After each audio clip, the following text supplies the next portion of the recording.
Hi, I am Biju S Nair, former officer Food Corporation of ഇന്ത്യന്റെ current അഫയേഴ്സിന്റെ പുതിയൊരു വീഡിയോയിലേക്ക് സ്വാഗതം. ആദ്യത്തെ ഡിസ്കഷൻ എല്ലാ ദിവസവും പോലെ എഡിറ്റോറിയൽ തന്നെയാണ്. First editorial questionable content intent എന്ന് പറഞ്ഞ എഡിറ്റോറിയലാണ്. ക്വസ്റ്റ്യനബിൾ ഇന്റന്റ് ഇത് യഥാർത്ഥത്തിൽ മഹാരാഷ്ട്രയിൽ നടന്ന ഒരു മഹാരാഷ്ട്രയിൽ നടന്ന ഒരു സംഭവമൊന്നുമല്ല. മഹാരാഷ്ട്രയിലെ ലെജിസ്ലേറ്റീവ് അസംബ്ലിയിൽ ഒരു പുതിയ നിയമം പാസ്സാക്കുന്നതിനുള്ള ഒരു തീരുമാനമായിരുന്നു. പക്ഷെ അത് പാസ്സായിട്ടില്ല, ഇനി ഒട്ട് പാസ്സാക്കാൻ പോകുന്നതുമില്ല. കാരണം മഹാരാഷ്ട്രയിൽ ഇലക്ഷൻ വരാൻ പോയാണ്. അപ്പൊ അവിടുത്തെ ലാസ്റ്റ് അസംബ്ലി സെഷൻ കഴിഞ്ഞു.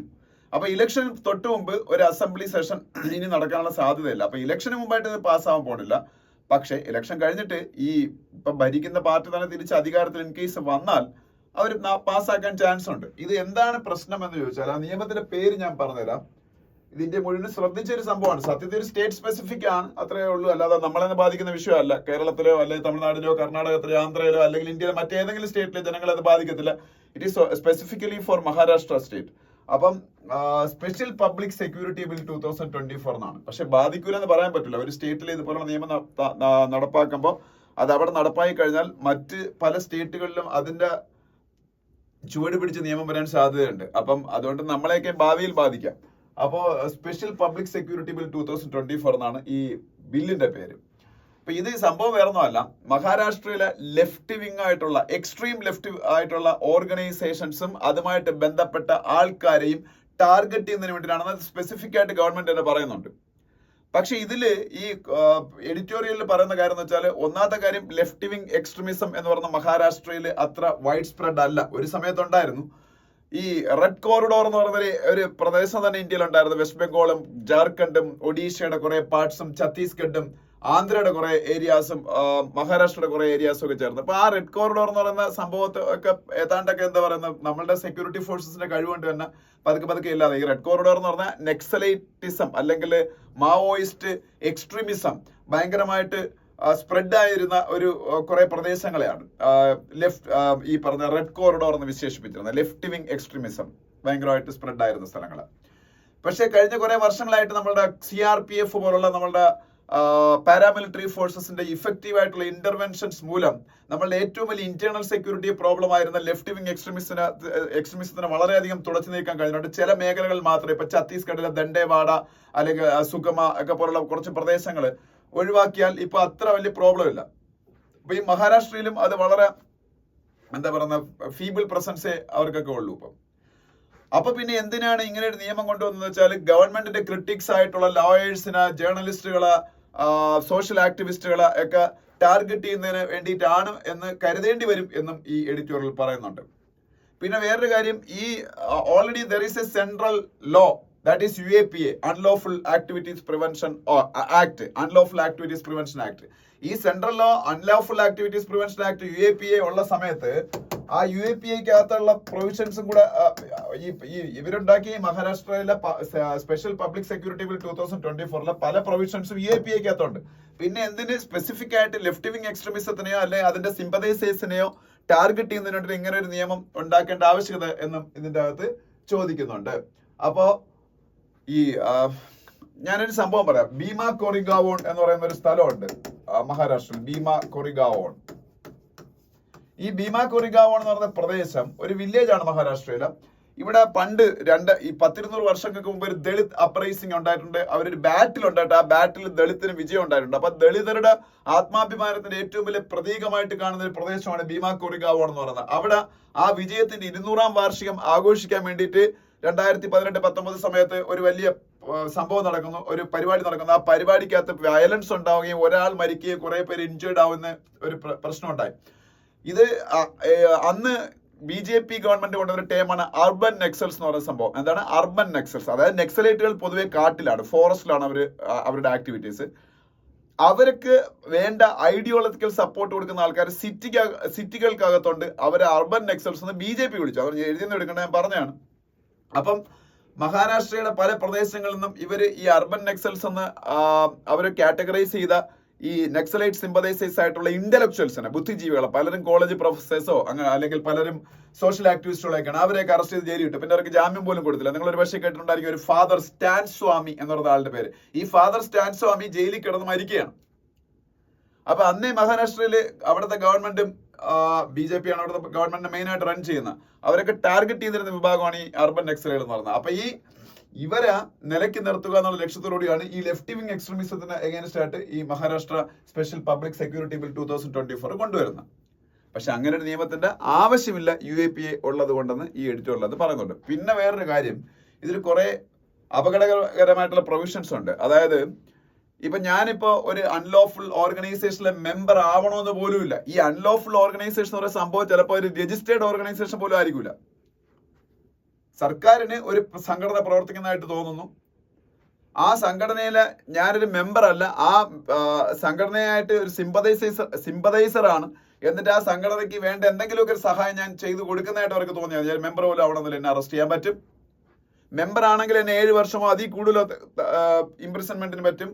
അതേസമയത്ത് ഞാൻ മെമ്പറൊന്നും അല്ല, എന്തെങ്കിലും ചെറിയ സഹായങ്ങളെ ചെയ്ത് കൊടുത്തുള്ള പോലും എനിക്ക് 2 വർഷത്തെ തടവ് കിട്ടും. അങ്ങനെയാണ് എന്റെ പ്രൊവിഷൻസ്. അപ്പോൾ ഇതില് നമ്മളുടെ പേഴ്സണൽ ലിബർട്ടിയെ വയലേറ്റ് ചെയ്യുന്ന ഒരുപാട് പ്രൊവിഷൻസ് ഉണ്ട്.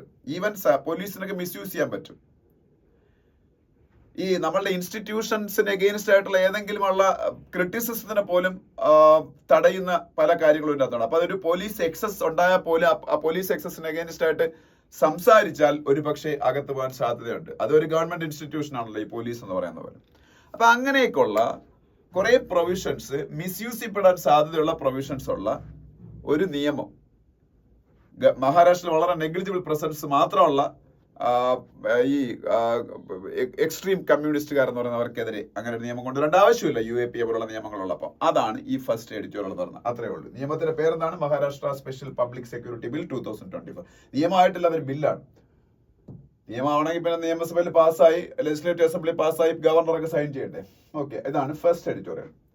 ഇനി സെക്കൻഡ് എഡിറ്റോറിയൽ ട്രേഡ് പാക്ട് എന്ന് പറയുന്ന എഡിറ്റോറിയലാണ്.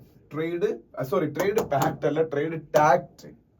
ഇതിൽ എന്താണ് നമ്മൾ ഡിസ്കസ് ചെയ്യുന്നത് വെച്ചാൽ ഇന്ത്യയുടെ ട്രേഡ് റിലേറ്റഡ് ആയിട്ടുള്ള കുറെ ആസ്പെക്ട്സുകളെ കുറിച്ചാണ്. ട്രേഡ് എന്ന് പറയുമ്പോഴത്തേക്ക് ഇന്റർനാഷണൽ ട്രേഡിനെ കുറിച്ചാണ് ഇതിൽ ഡിസ്കസ് ചെയ്യുന്നത്. നമ്മുടെ ഇന്ത്യക്ക് അകത്ത് നടക്കുന്ന ഇന്റേണൽ ട്രേഡിനെ കുറിച്ചല്ല, cross border trade. That means international trade, cross border trade.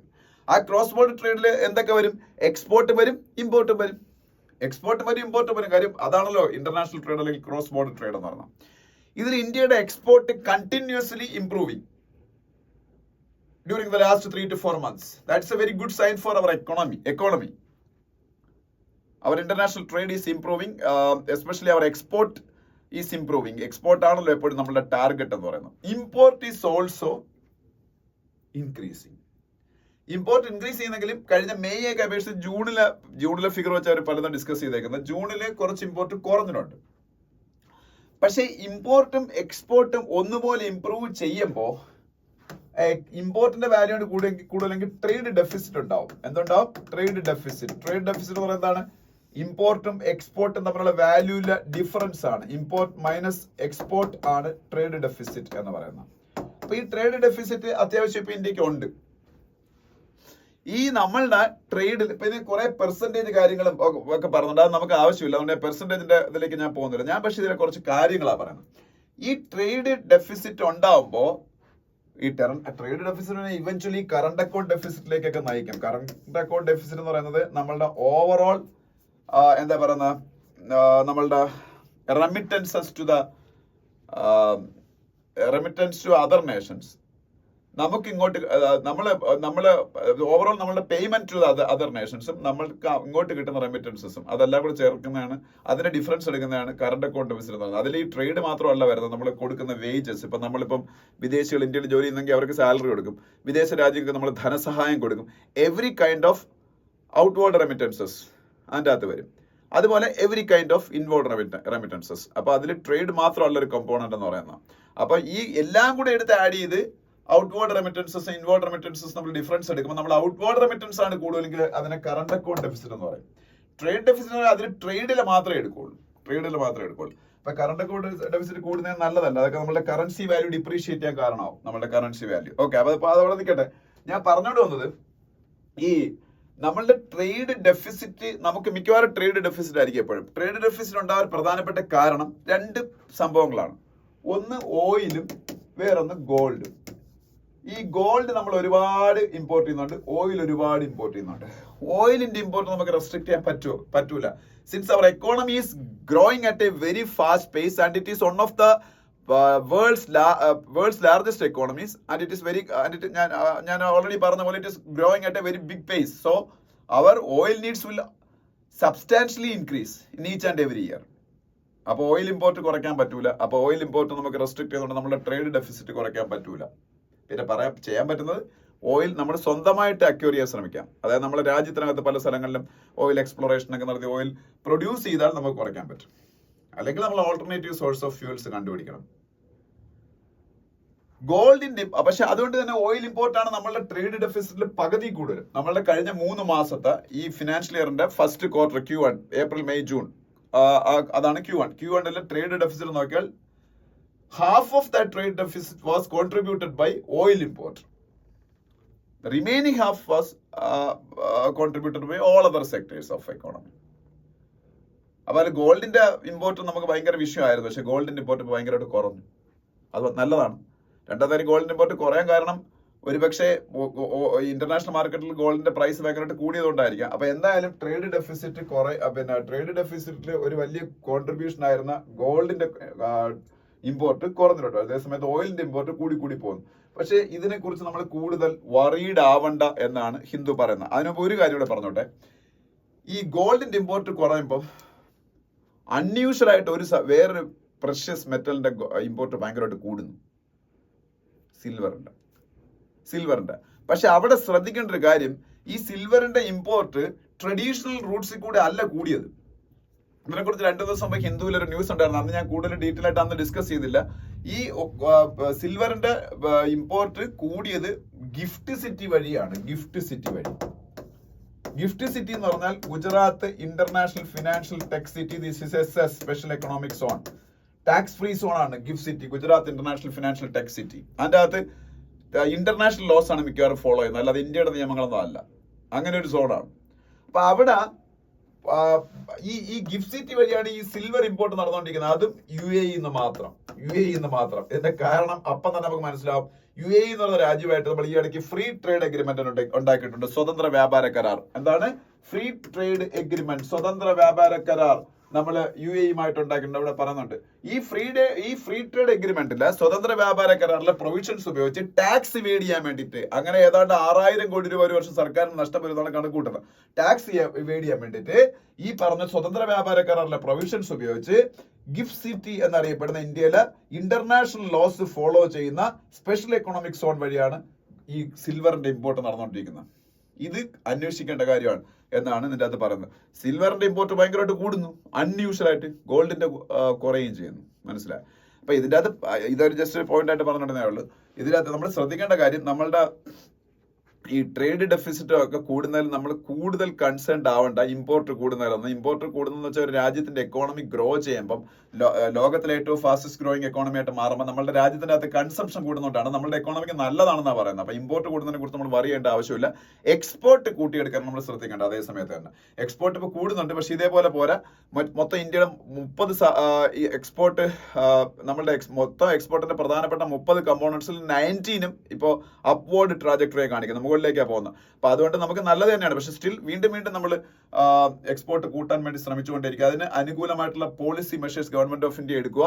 അതൊക്കെയാണ് ഇതിനകത്ത് പറയുന്നത്. ചിലപ്പോഴൊക്കെ പോളിസിയുടെ കാര്യത്തിൽ അൺസർട്ടനിറ്റീസ് ഉണ്ടാവാറുണ്ട്. അതിന്റെ 1-2 എക്സാമ്പിൾസ് ഒക്കെ ഇതിൽ പറയുന്നുണ്ട്. അങ്ങനെ അൺസർട്ടനിറ്റീസ് ഉണ്ടാവാതെ ഒരു സ്റ്റേബിൾ ആയിട്ടുള്ള ഒരു ട്രേഡ് പോളിസി എടുത്ത് എക്സ്പോർട്ട് വീണ്ടും ഇംപ്രൂവ് ചെയ്യാൻ ശ്രമിക്കുക. ഇമ്പോർട്ട് കൂടിക്കോട്ടെ, അതിനെക്കുറിച്ച് വറീഡ് ആവണ്ട.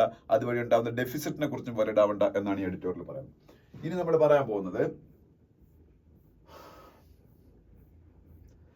India and a case for strategic autonomy എന്ന് പറയുന്ന ആർട്ടിക്കിൾ ആണ്. ഇത് സ്റ്റാൻലി ജോണി എന്ന് പറയുന്ന ഒരാൾ, ഒരു ഫോറിൻ അഫയേഴ്സിനെ കുറിച്ച് എഴുതുന്ന, ഹിന്ദുവിൽ എഴുതുന്ന ഒരു എക്സ്പേർട്ട് ആണ്. വളരെ നല്ല ആർട്ടിക്കിൾസ് അദ്ദേഹം എഴുതുന്നത്.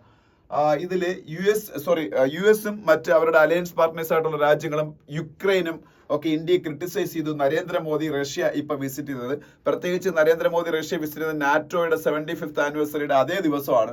ആ സമയത്ത് റഷ്യ യുക്രൈനിൽ ഒരു അറ്റാക്ക് സംഘടിപ്പിക്കുക, ഏതാണ്ട് 30-ലധികം ആൾക്കാർ മരിക്കുകയൊക്കെ ചെയ്തു. So that criticism was severe.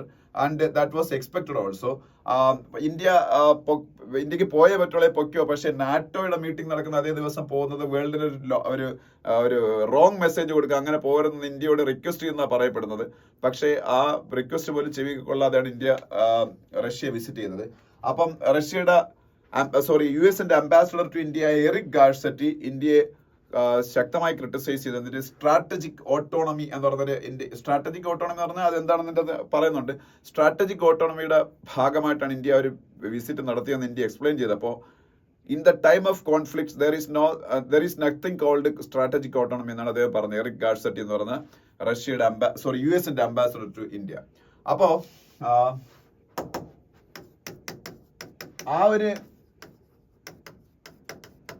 അവരുടെ ആ ഒരു ചിന്താഗതിയിൽ തെറ്റാണ് ഈ ആർട്ടിക്കിളിൽ മെയിൻ ആയിട്ട് പറയുന്നത്. അതായത് സ്ട്രാറ്റജിക് ഓട്ടോണമി എന്ന് പറയുന്ന ഒരു സംഭവം നമുക്ക് പുലർത്താൻ പറ്റൂല ലോകത്തിൽ കോൺഫ്ലിക്റ്റുകൾ നടക്കുന്ന സമയത്ത് എന്നാണ്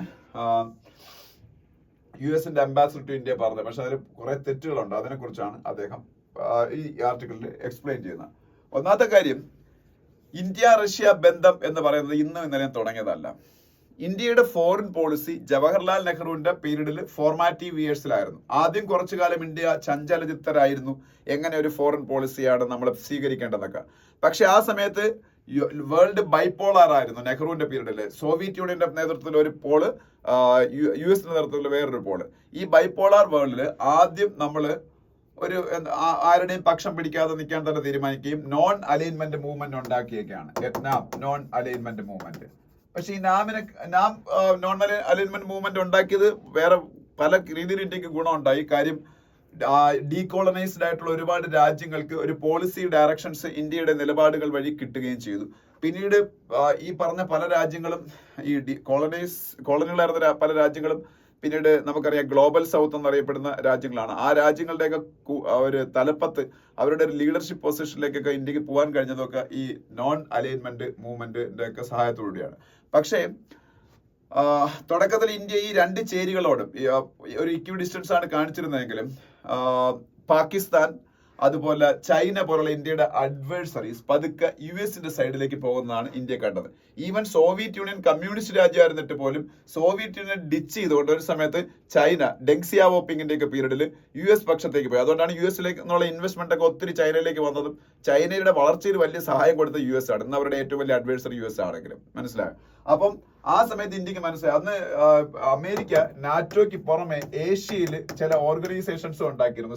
സീറ്റോ എന്ന് പറഞ്ഞൊരു organization, central south east Asia treaty organization SEATO, അതിൽ പാകിസ്ഥാൻ ജോയിൻ ചെയ്തു. സെൻട്രൽ ട്രീറ്റി ഓർഗനൈസേഷൻ എന്ന് പറഞ്ഞ വേറെണ്ണം സെന്റോ, അതില് അങ്ങനെയൊക്കെ ഓർഗനൈസേഷൻ അതിലൊക്കെ പാകിസ്ഥാനൊക്കെ പാർട്ടിസിപ്പേറ്റ് ചെയ്യുന്നു. ചൈന പതുക്കെ അങ്ങോട്ട് പോകുന്നു. അപ്പൊ ഇന്ത്യക്ക് സോവിയറ്റ് യൂണിയനോട് ചേർന്ന് നിൽക്കേണ്ടി വന്നു. നോൺ അലൈൻമെന്റ് എന്നൊക്കെ പറയുന്നെങ്കിലും ഇന്ത്യ സോവിയറ്റ് യൂണിയനോട് ചേർന്ന് നിൽക്കേണ്ടി വന്നു. അപ്പം ആ ഒരു പോളിസിയാണ് പിന്നീട് ഇങ്ങോട്ട് ഇന്ത്യ തുടർന്നു പോയത്. അപ്പൊ അതുകൊണ്ടാണ് യുക്രൈൻ റഷ്യ വാർ ഉണ്ടായ സമയത്ത് പോലും ഗ്ലോബൽ ഫോറംസിൽ എസ്പെഷ്യലി UN-ലൊക്കെ റഷ്യ ഒറ്റപ്പെടുത്തിക്കൊണ്ട് റഷ്യക്ക് അഗെയിൻസ്റ്റ് ആയിട്ട് റഷ്യക്ക് അഗെയിൻസ്റ്റ് ആയിട്ടുള്ള റെസൊല്യൂഷൻസ് അവിടെ പാസ്സാകുമ്പോൾ ഇന്ത്യ വിട്ടുനിന്നത്. ആ റെസൊല്യൂഷൻ അനുകൂലമായിട്ടോ പ്രതികൂലമായിട്ടോ വോട്ട് ചെയ്യാതെ ഇന്ത്യയുടെ സ്ട്രാറ്റജിക് ഓട്ടോണമിയുടെ ഭാഗമായിട്ട് വിട്ടു നിൽക്കുകയാണ്. ഒപ്പം തന്നെ ഇന്ത്യ ചെയ്ത മറ്റൊരു കാര്യം എന്ന് പറയുന്നത്, ഈ ലോകത്തിലെ US-ഉം വെസ്റ്റേൺ കൺട്രീസും എല്ലാം ചേർന്ന് റഷ്യക്ക് അഗെയിൻസ്റ്റ് ആയിട്ട് സാങ്ഷൻസ് ഏർപ്പെടുത്തി, ഉപരോധങ്ങൾ. എന്നിട്ട് അവരെ ഓയിൽ മറ്റു രാജ്യങ്ങൾ വാങ്ങരുതെന്ന് പറഞ്ഞു. പക്ഷെ ഇന്ത്യ അപ്പോഴാണ് ഓയിൽ കൂടുതലായിട്ട് അവരൊന്ന് വാങ്ങാൻ തുടങ്ങിയത്. അതിന്റെ കാരണം ഡിസ്കൗണ്ട് റേറ്റിൽ റഷ്യ ഇന്ത്യക്ക് ഓയിൽ തരാൻ തുടങ്ങിയത് കൊണ്ട് വെറും $4 ബില്യൺ മാത്രം ഓയിൽ ട്രേഡ് ഇന്ത്യക്കും റഷ്യക്ക് എതിരെ ഇൻ ബിറ്റ്വീൻ ഉണ്ടായിരുന്നത് $64 ബില്യൺ ആയിട്ട് കൂടിയാണ്. ഇന്ത്യയുടെ ഓയിൽ നീഡ്സിന്റെ ഏതാണ്ട് 50% കൂടുതൽ റഷ്യയുടെ ഭാഗത്ത് നിന്നാവുക. അപ്പൊ അത് ജസ്റ്റ് ഒരു ഷോർട്ട് ടൈം അഡ്ജസ്റ്റ്മെന്റ് പോലെ ആയിരുന്നു അന്ന്. അതൊരു സ്ട്രാറ്റജിക് പോയിന്റ് ഓഫ് വ്യൂ ഉള്ള ഒരു സംഭവമൊന്നും അല്ല. ഇന്ത്യക്ക് ഏതാണ്ട് $16 ബില്യൺ പ്രോഫിറ്റ് കഴിഞ്ഞ 2-3 വർഷം കൊണ്ട് റഷ്യ കയ്യിൽ നിന്ന് ഓയിൽ വാങ്ങുന്നുണ്ടായെന്ന പറയപ്പെടുന്നത്. അപ്പൊ നമ്മളുടെ എക്കോണമിയുടെ ഒരു ഇതിന് വേണ്ടിയിട്ടാണ് നമ്മൾ ചെയ്തത്. പക്ഷെ അതല്ലാതെ ഇന്ത്യക്ക് വളരെ സ്ട്രാറ്റജിക് ആയിട്ടുള്ള റിലേഷൻഷിപ്പ് ഈ റഷ്യ ആയിട്ടുണ്ട്. അതായത് ഇന്ത്യയുടെ ഡിഫൻസ് സപ്ലൈ ഇപ്പോഴും ഏതാണ്ട് 40% റഷ്യയുടെ കയ്യിൽ നിന്നാണ്. പിന്നെ ഡിഫൻസ് ആയിട്ട് ബന്ധപ്പെട്ട റിപ്പയറിങ്ങിന് വേണ്ടിയുള്ള എക്യുപ്മെന്റ്സ് ഉണ്ടല്ലോ, പാർട്സ്, അങ്ങനെയുള്ള സംഭവങ്ങളൊക്കെ, അതിൽ ഏതാണ്ട് 80% നമ്മൾ റഷ്യയുടെ കയ്യിൽ നിന്ന് വാങ്ങുന്നത്. അപ്പൊ അങ്ങനെ ഒരു സാഹചര്യത്തിൽ നമുക്കൊരു യുക്രൈൻ റഷ്യ വാറിന്റെ പേരിൽ നമുക്ക് ടോട്ടലി റഷ്യയെ ഐസൊലേറ്റ് ചെയ്തിട്ട് നമുക്ക് റഷ്യയുടെ അടുത്ത് മാറി നിൽക്കാൻ പറ്റും. അത് ഇന്ത്യയുടെ സ്ട്രാറ്റജിക് ഇൻട്രസ്റ്റുകൾക്ക് എഗെയിൻസ്റ്റ് ആയിട്ടായിരിക്കും. മനസ്സിലായോ? പിന്നെ ഇതിൽ വേറൊരു കാര്യം പറയുന്നത് വെച്ചാല് ഈ സ്ട്രാറ്റജിക് ഓട്ടോണമി എന്ന് പറയുന്നതിന്റെ ഡെഫിനിഷനൊക്കെ ഇത് പറയുന്നുണ്ട്. ഒന്നെന്ന് പറയുന്ന ഒരു രാജ്യം മറ്റുള്ള രാജ്യങ്ങളുടെ പുൾസ് അല്ലെങ്കിൽ അവരുടെ പ്രഷേഴ്സ് അതൊന്നും കൺസിഡർ ചെയ്യാതെ സ്വന്തമായിട്ട് ഇൻഡിപെൻഡന്റ് ആയിട്ട് ഒരു കോഴ്സ് ചാർട്ടർ ചെയ്യാനുള്ള ഒരു രാജ്യത്തിന്റെ കഴിവാണ് സ്ട്രാറ്റജിക് ഓട്ടോണമി എന്ന് പറയുന്നത്. സെക്കൻഡ് എന്ന് പറയുന്നത് അത് നടപ്പാക്കിയെടുക്കാൻ ഉള്ളൊരു വില്ല് ഒരു രാജ്യത്തിന് ഉണ്ടായിരിക്കണം. ആ വില്ലിന്റെ അടിസ്ഥാനത്തിൽ ഡിസിഷൻസ് എടുക്കാനുള്ള പവർ ഉണ്ടായിരിക്കണം. അതൊക്കെയാണ് സ്ട്രാറ്റജിക് ഓട്ടോണമിയിൽ ഉള്ളത്. ഇപ്പൊ അമേരിക്ക അവരുടെ അലയൻസ് പാർട്ട്നേഴ്സും പറഞ്ഞു കേട്ടിട്ട് നമുക്ക് ഈ സ്ട്രാറ്റജിക് ഓട്ടോണമിയുടെ നമുക്ക് സ്വന്തം ഡിസിഷൻ എടുക്കാൻ പറ്റില്ലെന്നുണ്ടെങ്കിൽ പിന്നെ നമ്മളൊരു രാജ്യമായിട്ട് തുടർന്നിട്ട് കാര്യമല്ലല്ലോ. ഇത് അങ്ങനെ ഏതെങ്കിലും ഒരു അലയൻസിന്റെ പാർട്ടായിട്ട് നിന്നതിന്റെ ദോഷം ഇപ്പൊ ജർമ്മനി അനുഭവിക്കുന്നുണ്ട്. ജർമ്മനി അതൊക്കെ പറയുകയാണെങ്കിൽ ഒരുപാടുണ്ട്. നോർഡ് സ്ട്രീം എന്ന് പറയുന്ന ഒരു സംഭവമുണ്ട്. നോർഡ് സ്ട്രീം ഇതൊരു ഗ്യാസ് പൈപ്പ് ലൈൻ ആണ്. Nord gas pipe line actually ഇത് യൂറോപ്പിലേക്ക് എസ്പെഷ്യലി ജർമ്മനിയിലേക്ക് റഷ്യ ഇന്ന് ഗ്യാസ് ഡയറക്ട്ലി പൈപ്പ് വഴി കൊണ്ടുവരാനുള്ള ഒരു പ്രൊജക്ട് ആണ്. ഇതിൽ ഏറ്റവും വലിയ ഇൻവെസ്റ്റ്മെന്റ് ചെയ്തിരുന്ന രാജ്യമാണ് ജർമ്മനി. പക്ഷെ അമേരിക്കയുടെ ഒക്കെ കൂടെ ചേർന്ന് നിന്നത് കൊണ്ട് ഈ യുക്രൈൻ റഷ്യ വാറിന്റെ സമയത്ത് ഇത് അവർക്ക് ഡിസ്ട്രോയ് ചെയ്യേണ്ടി വന്നു. ബില്യൺസ് ഓഫ് ഡോളറിന്റെ നഷ്ടമാണ് അതുവരെ അവർ ഫേസ് ചെയ്യുന്നത്. പക്ഷെ അപ്പോഴും ഇന്ത്യ ഈ ഒരു ഇക്യു ഡിസ്റ്റൻസ് പോളിസി കീപ്പ് ചെയ്തിട്ട് റഷ്യയുമായിട്ട് അടുപ്പം കാണിച്ചതുകൊണ്ട് ഈ വാങ്ങിയെടുക്കുന്ന ഓയിലും ഗ്യാസും ഒക്കെ ഉണ്ടല്ലോ ഇന്ത്യക്ക് വേണ്ടി മാത്രം യൂസ് ചെയ്യാനല്ല, ഇവിടെ റിഫൈൻ ചെയ്തിട്ട് നമ്മൾ ഈ ഓയിൽ പ്രോഡക്ട്സ് ഒരുപാട് എക്സ്പോർട്ട് ചെയ്യുന്നുണ്ട്. ഈ എക്സ്പോർട്ട് ചെയ്യുമ്പോൾ വാങ്ങുന്ന മൊത്തം യൂറോപ്യൻസ് ആണ് മെയിൻലി.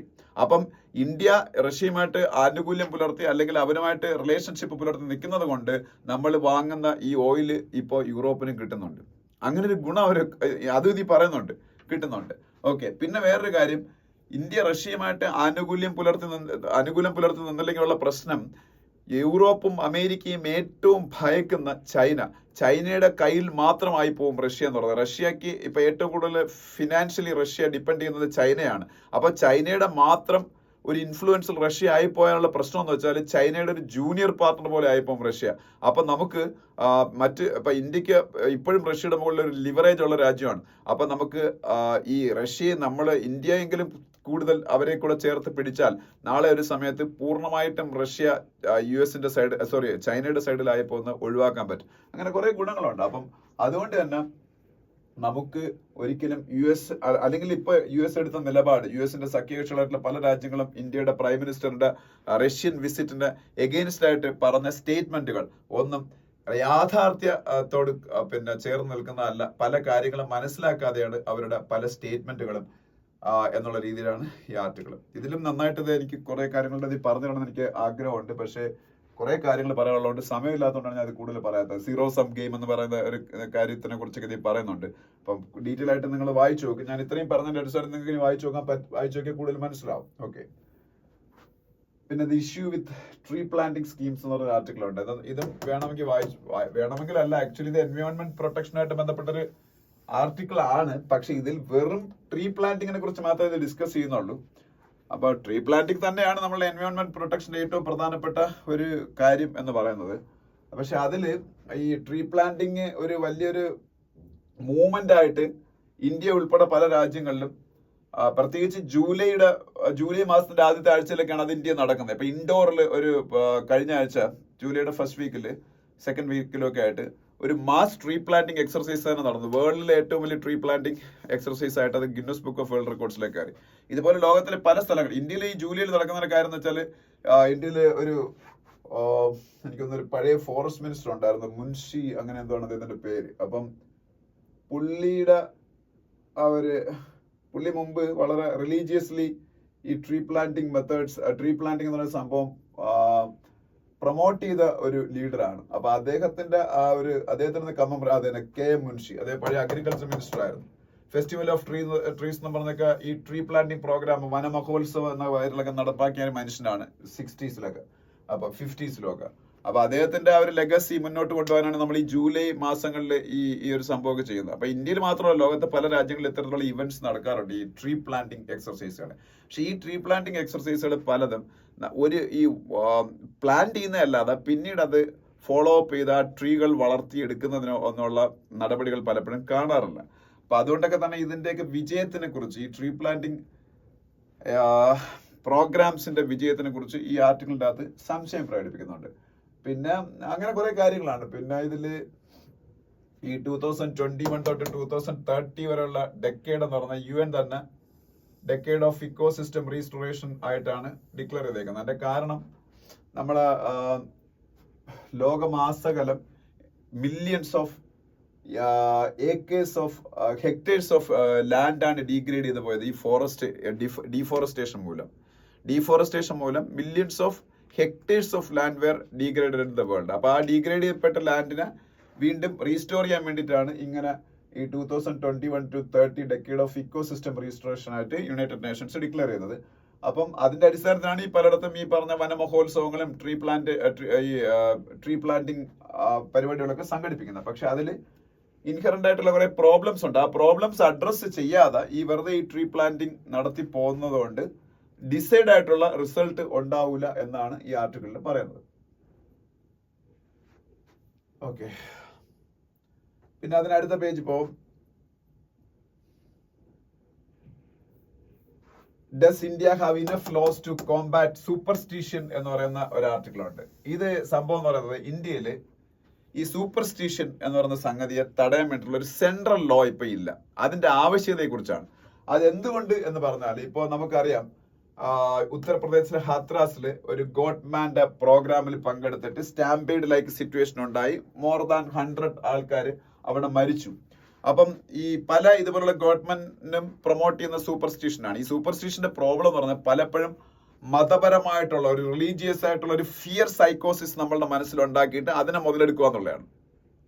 ഫോർ എക്സാമ്പിൾ ഇത് പറയുന്ന ഒരു കർണാടകത്തില് ദളിതായിട്ടുള്ള ആൾക്കാര് കർണാടകത്തിലെ ഒരു ടെമ്പിളില് ബ്രാഹ്മിൻസ് ഫുഡ് കഴിച്ചിട്ട് ബാക്കി വച്ചേക്കുന്ന ഫുഡിന്റെ മുകളിൽ കൂടെ, അത് ഇലയിലായിരിക്കുമല്ലോ ഫുഡ് കഴിക്കുന്ന ബനാന ലീവ്സിൽ, അപ്പൊ ആ ബനാന ലീവ്സിൽ ബാക്കി വരുന്ന ഫുഡിന്റെ മുകളിൽ കൂടെ ഉരുളണം, ശയന പ്രദക്ഷിണം നടത്തണം.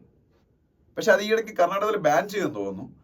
അപ്പൊ ഇത് എന്താണ്, ഇത് ചെയ്തില്ലെങ്കിൽ ഇത് ചെയ്യാൻ എൻറ്റൈറ്റിൽഡ് ആയിട്ടുള്ള ആൾക്കാർക്ക് ഇന്ന പ്രോബ്ലം ഉണ്ടാവും, ഗോഡിന്റെ കയ്യിൽ നിന്ന് ഇന്ന തരത്തിലുള്ള പണിഷ്മെന്റ് ഉണ്ടാവും എന്നൊക്കെയുള്ള ഒരു ഫിയർ സൈക്കോസിസ് ക്രിയേറ്റ് ചെയ്തിട്ട് ഇത് ചെയ്യുന്നത്. അപ്പൊ ഇത് കർണാടകത്തില് സൂപ്പർസ്റ്റിഷൻ തടയാൻ വേണ്ടിയിട്ട് ഒരു നിയമം കൊണ്ടുവന്നിട്ടുണ്ട്. അതുപോലെ എനിക്കൊന്ന് വേറെ ഏതോ സ്റ്റേറ്റ് മഹാരാഷ്ട്രയിലും കർണാടകത്തിലും സൂപ്പർസ്റ്റിഷൻ തടയാനുള്ള നിയമങ്ങളുണ്ട്. ഇതിന്റെ ലൈനിൽ ഒരു സെൻട്രൽ ലോ ഉണ്ടാക്കണം എന്നാണ് ഇതിന്റെ അകത്ത് കുറച്ച് പേരോ രണ്ടുപേരാദ്യം സംസാരിക്കുന്നത്. ഒരു ഡിസ്കഷൻ പോലെയാണ്. സെൻട്രൽ ലോ കൊണ്ടുവരാൻ കാര്യം there is no such kind of central laws to deal with superstitious practices in India. There are laws in some states like Karnataka and Maharashtra. പക്ഷേ ഈ ഒരാളതിന് സെൻട്രൽ ലോ കൊണ്ടുവരണമെങ്കിൽ സപ്പോർട്ട് ചെയ്യുമ്പോൾ ഒരാൾ central law കൊണ്ടുവരുന്നതാണ് പറയുന്നത്. അതിന്റെ കാരണം അദ്ദേഹം പറയുന്നത് ഒരു സ്വീപ്പിംഗ് ആയിട്ടുള്ള രീതിയിലുള്ള കുറച്ച് എന്താ പറയുക കാര്യങ്ങളൊക്കെ ഇതിൽ ഇൻക്ലൂഡ് ചെയ്തുകൊണ്ട് ഇന്ത്യക്കകത്ത് ഒരു സെൻട്രൽ ലോ കൊണ്ടുവരുന്ന കുഴപ്പം, India is a vast country. There are various beliefs related to various religions, various castes in India. അപ്പം ഒരു സെൻട്രൽ ലോ കൊണ്ട് എല്ലാത്തിനെയും ഡീൽ ചെയ്യാൻ നോക്കുമ്പം there will be conflicts.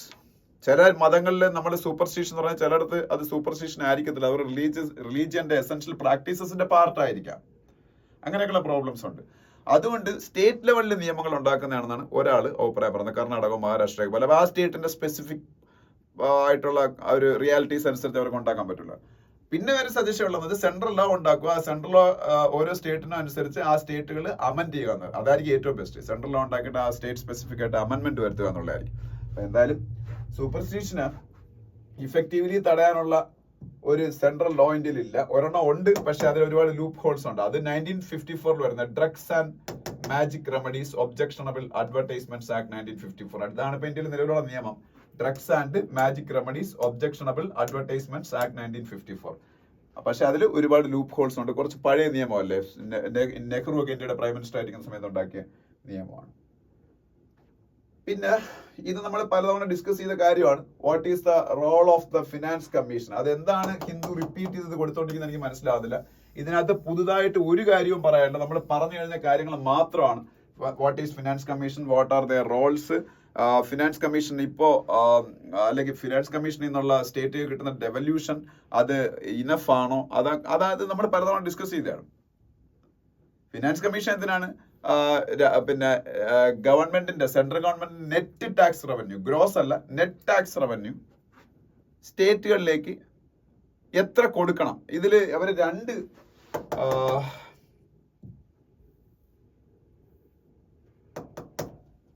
Type of ഡെവല്യൂഷൻസിനെ കുറിച്ചാണ് അവർ റെക്കമെൻഡ് ചെയ്യുന്നത്, vertical and horizontal. Finance commission രണ്ട് തരത്തിലുള്ള ടാക്സ് ഡെവല്യൂഷന് ആണ് റെക്കമെൻഡ് ചെയ്യുന്നത് സെൻട്രൽ ഗവൺമെന്റ് അടുത്ത്. വെർട്ടിക്കൽ എന്ന് പറയുന്നത് മൊത്തം സെൻട്രൽ ഗവൺമെന്റിന്റെ നെറ്റ്, ഞാൻ പറഞ്ഞ ഗ്രോസ് അല്ല, നെറ്റ് എന്ന് തന്നെ പറയാം, നെറ്റ് ടാക്സ് റവന്യൂല് എത്ര ശതമാനം സ്റ്റേറ്റ് കൊടുക്കണം ടോട്ടൽ ആയിട്ട് പറയാം. അതിനാണ് വെർട്ടിക്കൽ ഡെവല്യൂഷൻ പറയുന്നത്. അതായത് ഇപ്പം ഇപ്പോഴത്തെ ഫിനാൻസ് കമ്മീഷൻ, ഇപ്പൊ എത്രാമത്തെ ഫിനാൻസ് കമ്മീഷൻ ആണ്? 16ാമത് finance commission, 16th finance commission of India under Arvind Panagariya. He's the chairman of 16th finance commission, Arvind Panagariya. His team is, അല്ലെങ്കിൽ that finance commission, 16th finance commission team is recommending that 42% should be divided to the states. അല്ലെങ്കിൽ 42% of the net tax revenue of the government of India should be given to the states എന്ന് പറഞ്ഞാൽ ഇതാണ് vertical. ഇതാണ് vertical devolution. അതായത് മൊത്തത്തിൽ 42% കൊടുക്കണം. ഞാൻ വെറുതെ പറഞ്ഞാണ് 42% നല്ല അവർ റെക്കമെൻഡ് ചെയ്യാൻ പോകണം, ചിലപ്പോൾ അതിൽ കൂടുതലായിരിക്കും. ഓക്കെ, എന്തായാലും കുറയാൻ ചാൻസ് ഇല്ല. ഇത് വെർട്ടിക്കലായി. ഈ 42% ഓരോ സ്റ്റേറ്റ്സും എത്ര വീതം കിട്ടും എന്നുള്ളതാണ് ഹൊറിസോണ്ടൽ. 42% മൊത്തം സ്റ്റേറ്റുകൾക്ക് ഉണ്ട്. That is the vertical devolution. That is the first recommendation. That will be the first recommendation by the finance commission of India. And after that they will recommend each and every states devolution. Uttar Pradesh devolution will be different from Kerala's devolution. അപ്പൊ ആ ഒരു different allocation for each and every states, അതാണ് horizontal devolution.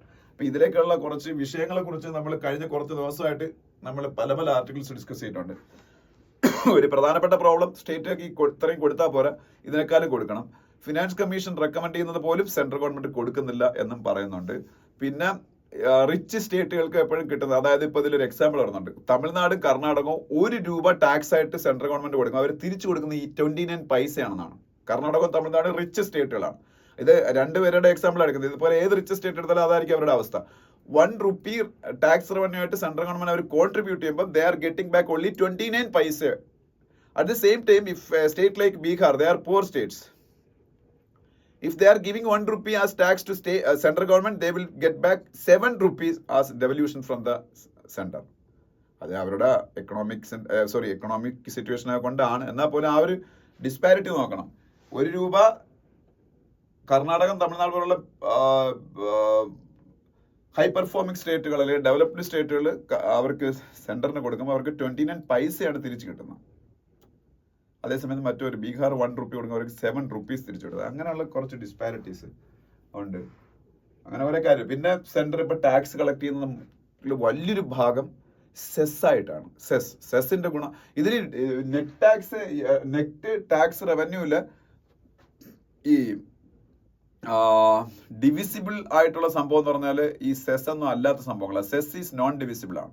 ഇപ്പൊ cess വഴി government lakhs of crores collect ചെയ്താലും 5 പൈസ state കിട്ടുന്നില്ല. അതാണ് ഇന്ത്യയിലെ നിയമം. കാര്യം അത് ഡിവിസിബിൾ പൂളിലല്ല വരുന്നത്. അപ്പൊ അത് ഡിവൈഡ് ചെയ്യാൻ പറ്റൂല. അപ്പൊ അങ്ങനെ കുറെ സ്റ്റേറ്റ് റവന്യൂ ലോസ് വരുന്നു. അതൊക്കെ ഇതിൽ പറയുന്നുണ്ട്. ഓക്കെ, അപ്പൊ ഇതൊക്കെയാണ് ഹിന്ദുവിലെ മെയിൻ ആർട്ടിക്കിൾസ് എന്ന് പറയുന്നത്. നമുക്ക് ആവശ്യമുള്ള, പിന്നെ 1-2 ആർട്ടിക്കിൾസ് ഞാൻ ഒന്നും പറഞ്ഞില്ല, കാര്യം നമുക്ക് വലിയ ആവശ്യമുള്ള അല്ല, അതുകൊണ്ടാണ്. പിന്നെ മറ്റ് ന്യൂസുകളുടെ പേജിലേക്ക് നോക്കുമ്പം ഈ പേജില് ഒരു കാര്യം, പാലസ്തീന്റെ ഫ്ലാഗ് ഇന്ത്യയിലെ പല സ്ഥലങ്ങളിലും പലസ്തീൻ അനുകൂല പ്രകടനങ്ങൾ ഉണ്ടായപ്പോൾ വേവ് ചെയ്തതിന്റെ പേരിൽ അതാത് സ്റ്റേറ്റിലെ പോലീസ് ഈ പാലസ്തീൻ ഫ്ലാഗ് വേവ് ചെയ്ത ആൾക്കാർക്കെതിരെ കേസ് എടുത്തു. അപ്പൊ ആ കേസ് എടുത്തപ്പോൾ അന്നേ ഞാൻ വിചാരിച്ചത് എന്തിനിങ്ങനെ കേസ് എടുത്ത കാര്യം, പാലസ്തീൻ എന്ന് പറഞ്ഞാൽ ഇന്ത്യയുടെ ഫ്രണ്ട്ലി നേഷനാണ്. ഇന്ത്യക്ക് ഡിപ്ലോമാറ്റിക് റിലേഷൻഷിപ്പ് ഉള്ള ഇന്ത്യ പാലസ്തീൻ കോസിന് സപ്പോർട്ട് ചെയ്യുന്ന രാജ്യമാണ്. 2 സ്റ്റേറ്റ് സൊല്യൂഷൻ വേണം.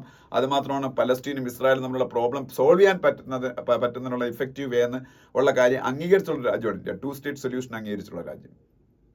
പിന്നെ എന്തിനാണ് പാലസ്തീൻ ഫ്ലാഗ് വേവ് ചെയ്തപ്പോൾ കേസ് എടുത്തതെന്ന് എനിക്ക് തോന്നിയിരുന്നു. ഞാൻ അതാ മനസ്സിൽ ആലോചിക്കുകയും ചെയ്തു. ഇതേ ന്യൂസ് ആണെന്ന് ഇവിടെ വന്നേക്കുന്നത്. പാലസ്തീൻ ഫ്ലാഗ് വേവ് ചെയ്തതിന്റെ പേരിൽ കേസ് എടുത്തേക്കുന്നതിനെ പല എക്സ്പെർട്ടുകളും ക്വസ്റ്റ്യൻ ചെയ്തിരിക്കുന്നു. പിന്നെ ഇവിടെ ഈ പേജിൽ ആവശ്യമുള്ള ഒരു ന്യൂസ് പോലും ഇല്ല. ബാക്കിയെല്ലാം പൊളിറ്റിക്സുമായിട്ട് കാര്യങ്ങളാണ്, ബന്ധപ്പെട്ട കാര്യങ്ങളാണ്. അതിനടുത്ത പേജ് പോകുമ്പോൾ again it's a political page or page dedicated to political statements. അപ്പൊ അതുകൊണ്ട് അവിടെയും നമുക്ക് ആവശ്യമുള്ള ഒന്നുമില്ല. അതിനടുത്ത പേജ് പോകുമ്പോൾ 1-2 കാര്യങ്ങളുണ്ട്. ഒരു കാര്യം, 2 new Supreme Court judges take oath of office എന്നൊരു ന്യൂസ് കാണാം. ഞാനത് കഴിഞ്ഞ ദിവസം നിങ്ങളോട് പറഞ്ഞാണ്. സുപ്രീം കോർട്ടില് ജഡ്ജിമാരുടെ ഫുൾ സ്ട്രെങ്ത് എന്ന് പറഞ്ഞത് 34 ആണ്. It was 32 up to last year. Last year only central government decided to increase the number of judges in the Supreme Court to 34, including Chief Justice of India. അപ്പോൾ അത് ഇടയ്ക്കിടയ്ക്ക് അതിൽ vacancy വരുമ്പോൾ 34 കാണൂല, പക്ഷെ അപ്പോൾ 34 ഫിൽ ആയി. അതിനെ കുറിച്ചാണ്. എത്രയാണ് സുപ്രീം കോർട്ട് ജഡ്ജസിന്റെ റിട്ടയർമെന്റ് ഏജ്? സുപ്രീം കോർട്ട് ജഡ്ജസിന്റെ retirement age 65 is the retirement age of Supreme Court judges. High Court ജഡ്ജസിന്റെ റിട്ടയർമെന്റ് ഏജ് 62 ആണ്. സെൻട്രൽ ഗവൺമെന്റ് എംപ്ലോയീസിന്റെ റിട്ടയർമെന്റ് ഏജ് 60 ആണ്, അല്ലേ? അപ്പൊ ഞാനൊക്കെ സെൻട്രൽ ഗവൺമെന്റ് എംപ്ലോയി ആയിരുന്നു. അപ്പൊ നമ്മളുടെയൊക്കെ റിട്ടയർമെന്റ് ഏജ് 60 ആയിരുന്നു. 62 for high court judges, 65 for supreme court judges. പിന്നെ ഇന്ത്യയില് ഷെയർ മാർക്കറ്റിൽ ഏറ്റവും നന്നായിട്ട് പെർഫോം ചെയ്യുന്ന ഒരു കാറ്റഗറി ഓഫ് ഷെയർസ് ആണ് ഡിഫൻസ് ഷെയർസ്. ഡിഫൻസ് ഷെയർസിൽ ഇൻവെസ്റ്റ് ചെയ്ത ആൾക്കാർക്ക് ഭയങ്കര റിട്ടേൺ ആണ് കഴിഞ്ഞ 2-3 വർഷം കൊണ്ട് കിട്ടിയത്. അപ്പൊ ഈ ഡിഫൻസ് മേഖലയിൽ ഞാനിപ്പോ അത് പറയാൻ കാര്യം ഇത് തന്നെ കണ്ടോ. ഇതൊക്കെയാണ് ഒരു കാരണം എന്ന് വെച്ചാൽ GRSE bags ₹840 crore deal to build ocean research ship. GRSE എന്ന് പറഞ്ഞാൽ എന്താണെന്ന് അറിഞ്ഞിരിക്കണം. GRSE എന്ന് പറഞ്ഞാൽ ഇന്ത്യയിലെ ഒരു ഷിപ്പ് യാർഡാണ്, ഡിഫൻസ് ഷിപ്പ് യാർഡാണ്. GRSEയുടെ expansion Garden Reach ship builders and engineers എന്നാണ്. Garden Reach ship builders and engineers. അത് എവിടെയാണെന്ന് അറിഞ്ഞിരിക്കണം. GRSE കൊൽക്കത്തയിലാണ്. ഗവൺമെന്റിന്റെ ഒരു ഷിപ്പ് യാർഡാണ് GRSE. ഇതിനൊക്കെ ഷെയർ വാല്യൂ 10 മടങ്ങൊക്കെയാണ് കൂടിയത് കഴിഞ്ഞ 1-2 വർഷം കൊണ്ട്. അത് 1 ലക്ഷം കിട്ടിയ ആൾക്കാർക്ക് 10 ലക്ഷം കിട്ടി 2-3 വർഷം കൊണ്ട്. ഇതുപോലെ വേറൊന്നുണ്ട്, മസഗോൺ ഡോക്ക്. അവരാണ് ഏറ്റവും വലിയ പെർഫോമർ, മസഗോൺ ഡോക്ക്. ഇത് എവിടെയാണെന്ന് അറിഞ്ഞിരിക്കണം. ഇത് മുംബൈയിലാണ് മസഗോൺ ഡോക്ക്. ഇത് ഷിപ്പ് ബിൽഡറാണ്. ഇവരുടെ ഷെയറിൽ ഒരു 3 വർഷം മുമ്പ് 1 ലക്ഷം ഇട്ടവർക്ക് ഇപ്പൊ 25 ലക്ഷമായി. അത് പറയാനല്ല ഞാൻ പറഞ്ഞത്. ഇപ്പൊ ഈ GRSEയുടെ ഒരു ന്യൂസ് കണ്ടതുകൊണ്ട് പറഞ്ഞു. ഇവർക്ക് ഇതുപോലെ ഡിഫൻസ് ഓർഡേഴ്സ് ഇഷ്ടം പോലെ കിട്ടുന്നുണ്ട്. അവർ ഭയങ്കര പ്രോഫിറ്റബിൾ. അതാണ് ഈ ഷെയർ വാല്യൂ ഇങ്ങനെ കൂടാൻ കാര്യം.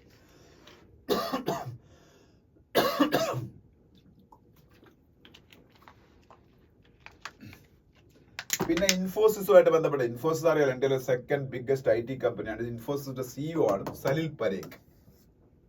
ഇൻഫോസിസിന്റെ CEO Salil Parekh. Flare up in vegetable prices stalls overall disinflationary trend എന്നൊരു ന്യൂസ് കാണാം. ഡിസിൻഫ്ലേഷൻ എന്താണെന്ന് ഞാൻ കഴിഞ്ഞ വീഡിയോയിൽ നിങ്ങളുടെ പറഞ്ഞു. ഇൻഫ്ലേഷൻ ആയിരിക്കും. അതുകൊണ്ട് ഇൻഫ്ലേഷന്റെ ഓപ്പോസിറ്റ് എന്ന് പറയാൻ പറ്റില്ല ഡിസിൻഫ്ലേഷൻ. ഇൻഫ്ലേഷന്റെ ഓപ്പോസിറ്റ് ഡിഫ്ലേഷൻ ആണ്. ഇൻഫ്ലേഷന്റെ ഓപ്പോസിറ്റ് എന്താണ്? ഡിഫ്ലേഷൻ ആണ്. പണപ്പെരുപ്പം ഇൻഫ്ലേഷൻ ആണെങ്കിൽ ഡിഫ്ലേഷൻ പണ ചുരുക്കമാണ്. ദാറ്റ് മീൻസ് ഇൻഫ്ലേഷൻ കുറഞ്ഞ് 0% എത്തിയിട്ട് മൈനസ് ടെറിട്ടറിയിലേക്ക് പോകുന്നതിനാണ് ഡിഫ്ലേഷൻ എന്ന് പറയുന്നത്. ഇൻഫ്ലേഷന്റെ ഓപ്പോസിറ്റ് ഇപ്പൊ എന്താണ്? ഡിഫ്ലേഷൻ. ഡിസിൻഫ്ലേഷൻ എന്ന് പറഞ്ഞാൽ ഇൻഫ്ലേഷൻ ആയിരിക്കും, പക്ഷെ അത് കുറഞ്ഞു വരും. ഓരോ മാസം കൂടുന്തോറും ഇൻഫ്ലേഷൻ കുറയും. അപ്പോഴും ഇൻഫ്ലേഷൻ ആയിരിക്കും. Even if there is inflation, it will be decreasing month by month.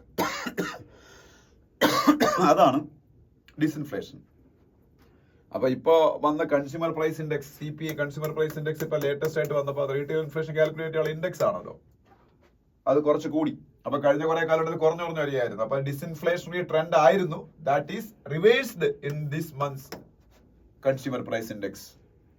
That trend is reversed. Why? Only because of the fact that vegetable prices, food inflation is increasing. Out of that, the biggest contribution is vegetables. Vegetable's price കൂടാനുള്ള കാര്യമൊക്കെ ഞാൻ പലപ്പോഴും discuss ചെയ്യാറുണ്ട്. ഇന്നലത്തെയൊക്കെ വീഡിയോയിലൊക്കെ ഞാൻ discuss ചെയ്തായിരുന്നു. Vegetable price ഒക്കെ നമുക്ക് അറസ്റ്റ് ചെയ്യാൻ പറ്റും. എന്താണ്? നമ്മൾ ഈ ട്രാൻസ്പോർട്ടേഷൻ, സ്റ്റോറേജ്, ഇതിലൊക്കെ കുറെ കാര്യങ്ങൾ ശ്രദ്ധിച്ചാൽ മതി. അതായത് സപ്ലൈ ചെയിനിൽ, വെജിറ്റബിൾസിന്റെ സപ്ലൈ ചെയിനിൽ കുറെ സർക്കാർ ഇൻവെസ്റ്റ് ചെയ്താൽ തന്നെ വെജിറ്റബിൾസിന്റെ പ്രൈസ് കൺട്രോൾ ചെയ്യാൻ പറ്റും. പിന്നെ കുറെ ക്ലൈമാറ്റിക് പ്രോബ്ലംസ് ഉണ്ട്, അതിന് നമുക്കൊന്നും ചെയ്യാൻ പറ്റത്തില്ല. സ്റ്റോക്ക് മാർക്കറ്റിനെ കുറിച്ചുള്ള ഇതാണ് ഇതില് ബഡ്ജറ്റ് ഇൻ ഫോക്കസ്. അതായത് സ്റ്റോക്ക് മാർക്കറ്റ് ബഡ്ജറ്റിൽ എന്തൊക്കെയാണ് എക്സ്പെക്ട് ചെയ്യുന്നതിനെ കുറിച്ചുള്ള ഒരു സംഭവം. ഈ സർക്കാരിന് ഏറ്റവും കൂടുതൽ ടാക്സ് കിട്ടുന്ന ഒരു മേഖലയായി ഇപ്പം സ്റ്റോക്ക് മാർക്കറ്റ് മാറിയിരിക്കുക. കാര്യം കോടിക്കണക്കിന് retail investors like us is flocking to stock market to get the benefit of stock market. Previously, we people were investing in bank fixed deposits. Still, bank fixed deposit is a very good avenue because the Reserve Bank of India is keeping the interest rates higher. That's why we are getting good return from banks FDs. But that is a traditional form of savings. But people are now Moving to unorthodox method of savings like stock market investment. A lot of people are taking demat account. Crores of people are taking demat account. Demat account is, what is demat account? Demat account is the account required for investing in a stock market. Investing in stock market. For investing in stock market, definitely you need a demat account. If you have Aadhaar card and a PAN card, then definitely you will get demat account. PAN card is a necessity for getting demat account. For getting a bank account, you don't need PAN card. But for getting a demat account, you need a PAN card also. So you can approach a stock broker and they will give you a demat account, dematerialized account for investing in the stock market. അപ്പോൾ retail ഇൻവെസ്റ്റേഴ്സിന്റെ activity stock മാർക്കറ്റിൽ ഭയങ്കരമായിട്ട് കൂടിയാണ്. അപ്പോൾ ആൾക്കാർ house hold savings ഒക്കെ ഇപ്പോൾ stock മാർക്കറ്റിലേക്ക് മാറ്റിക്കൊണ്ടിരിക്കുകയാണ്. അത് ലോങ് റണ്ണിൽ സെബി വളരെയധികം ശ്രദ്ധിക്കേണ്ട കാര്യമാണ്. കാരണം പാവപ്പെട്ട ആൾക്കാരുടെ പൈസയാണ്. ഇപ്പം മുമ്പ് ക്യാഷുകാരുടെ പൈസ മാത്രമേ സ്റ്റോക്ക് മാർക്കറ്റിൽ പോയുള്ളായിരുന്നു.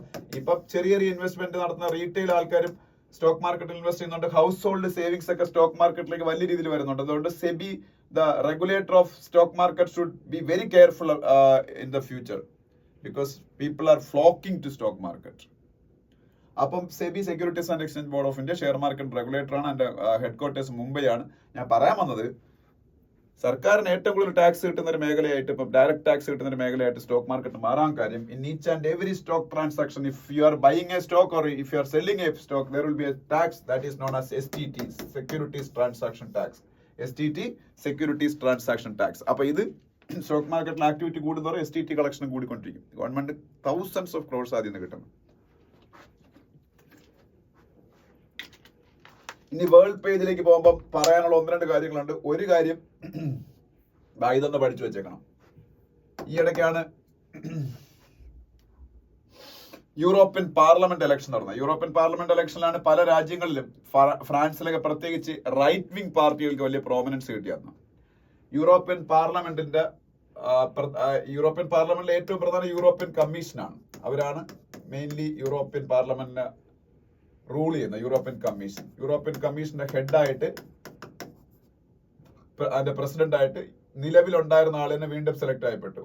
Ursula von der Leyen, European കമ്മീഷന്റെ president Ursula von der Leyen, LAYN, അവിടെ ഉണ്ട് ആ പേര്.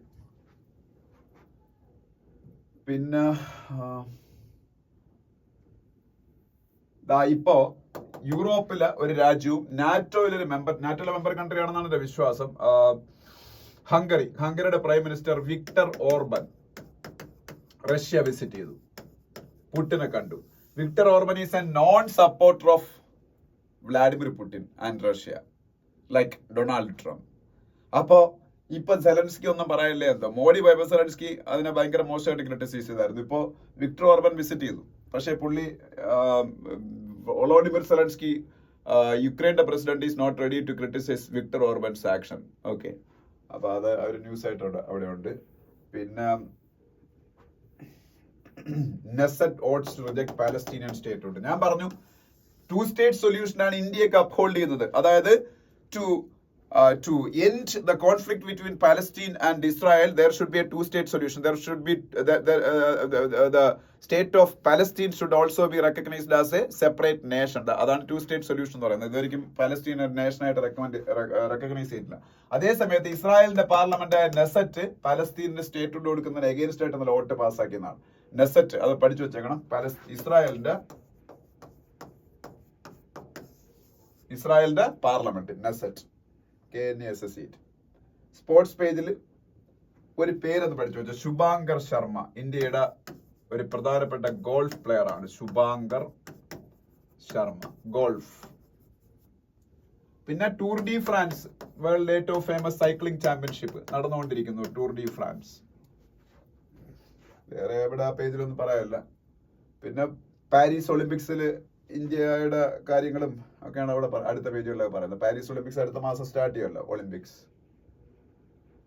പിന്നെ ഫോർമുല 1 റേസിൽ അടുത്ത റേസ് നടക്കാൻ പോണു, ഹംഗേറിയൻ ഗ്രാൻഡ് പ്രിക്സ്. അതിനെ കുറിച്ചൊരു ന്യൂസ് കാണാം. അതൊക്കെയാണ്. പിന്നെ വീണ്ടും ട്രെയിൻ പാളം തെറ്റി 2-3 പേരും മരിച്ചു. എനിക്ക് അതിലൊന്നും പറയാനില്ല. മോഡി ഗവൺമെന്റ് ഏറ്റവും വലിയ ഫെയിലിയർ ഏതാണെന്ന് വെച്ചാൽ റെയിൽ സേഫ്റ്റിയുടെ കാര്യത്തിലാണെന്ന് പറയേണ്ടി വരും. Especially during the last 2 years recurring train accidents are happening in India. അതിന് ഒരു പരിഹാരം ഉണ്ടാകാത്തതാണ് എനിക്ക് തോന്നുന്നു ഈ ഗവൺമെന്റ് ഏറ്റവും വലിയ പരാജയം. ഓക്കെ, പിന്നെ വേറെ ആ പേജിലൊന്നും പറയാനില്ല. അതിനടുത്ത പേജുകളിലും സ്റ്റേറ്റ്സ് പേജുകളാണ്. കൻവർ യാത്ര എവിടെയാണ് നടക്കുന്നത് അറിഞ്ഞിരിക്കണം. കൻവർ യാത്ര ഇതെന്ന് പറയുന്നത് ജമ്മു ആൻഡ് കാശ്മീരിലെ അമർനാഥ് യാത്ര, ഇന്ത്യയിൽ കേരളത്തിലെ ശബരിമല യാത്ര എന്നൊക്കെ പറയുന്ന പോലെ ഒരു റിലീജിയസ് ആയിട്ടുള്ള ഒരു ഇവന്റ് ആണ്, അല്ലെങ്കിൽ ഒരു പിൽഗ്രിമേജ് ആണ്. അത് ഉത്തർപ്രദേശിലാണ് കൻവർ യാത്ര. പിന്നെ ഇപ്പം അല്ല, അത് വേണ്ട നമുക്ക്. അതിനടുത്ത പേജിൽ പോകുമ്പോ അതിനകത്ത് അടുത്ത പേജിലൊന്നും ഒന്നുമില്ല. ഇത്രയേ ഉള്ളൂ നമ്മളുടെ ഇന്നത്തെ പത്രം എന്ന് പറഞ്ഞാൽ. നമുക്ക് വേറെ കാര്യങ്ങളൊന്നും. Assam government repeals Muslim marriage registration act. ആസാമില് ചൈൽഡ് മാരേജ് ഇല്ലാതാക്കാൻ വേണ്ടിയിട്ട് ഉള്ള പ്രൊവിഷൻസ് കൊണ്ടുവരാൻ പോയാൽ അതുമായിട്ട് ബന്ധപ്പെട്ട ഒരു news. Assam chief minister Himanta Biswa ശർമ്മയുടെ ഒരു ഫോട്ടോ ഒക്കെ അവിടെ കാണാം. Assam chief minister Himanta Biswa Sarma. അപ്പൊ ഇത്രയാണ് ഇന്നത്തെ ഹിന്ദു ന്യൂസ് പേപ്പർ. അപ്പൊ എല്ലാവരും വീഡിയോ കണ്ട് നോട്ട്സ് എഴുതി എന്തെങ്കിലും അഭിപ്രായങ്ങളൊക്കെ ഉണ്ടെങ്കിൽ കമന്റ് ചെയ്യുക, ചാനൽ സബ്സ്ക്രൈബ് ചെയ്യുക, അതുപോലെ വീഡിയോസ് എല്ലാവർക്കും ഷെയർ ചെയ്ത് കൊടുക്കുക, ലൈക്ക് ചെയ്യുക. Thank you so much for watching the video.